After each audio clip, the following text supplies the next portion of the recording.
एक दिन जंगल में गधा और लोमड़ी में बहस हो गई। गधा जोर से बोला, घास नीली होती है।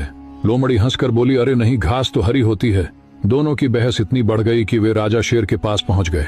गधा बोला, महाराज, ये लोमड़ी मेरी बात नहीं मानती।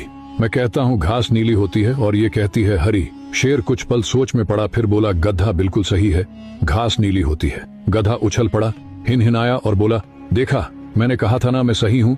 वह वो खुशी से नाचता हुआ वहां से चला गया। थोड़ी देर बाद गधा वापस आया और बोला, महाराज, मैंने केस जीत लिया। अब इस लोमड़ी को सजा दीजिए, इसने मेरा वक्त जाया किया है। शेर ने कहा, तू सही कहता है गधे, लोमड़ी को सजा मिलनी चाहिए। फिर शेर ने लोमड़ी की ओर देखा और बोला, लोमड़ी, अगले 3 दिन तक तू चुप रहेगी, यही तेरी सजा है। लोमड़ी ने सिर झुका लिया, कुछ नहीं बोली, बस शांत खड़ी रही। गधा फिर हिनहिनाता हुआ चला गया, जैसे कोई बड़ी जीत हासिल कर ली हो। थोड़ी देर बाद लोमड़ी ने धीरे से कहा, महाराज, मैं जानती हूं कि घास हरी होती है, आप भी जानते हैं, फिर आपने गधे को सही क्यों कहा और मुझे सजा क्यों दी? शेर मुस्कुराया और बोला, लोमड़ी, सजा घास के रंग की नहीं थी, सजा इस बात की थी कि तूने गधे से बहस की।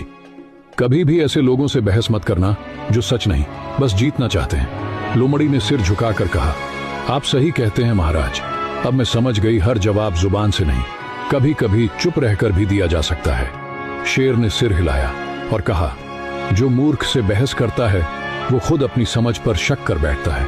और उस दिन के बाद लोमड़ी ने किसी गधे से बहस नहीं की, क्योंकि उसने सीख लिया था कि हर सच्चाई साबित करने लायक नहीं होती।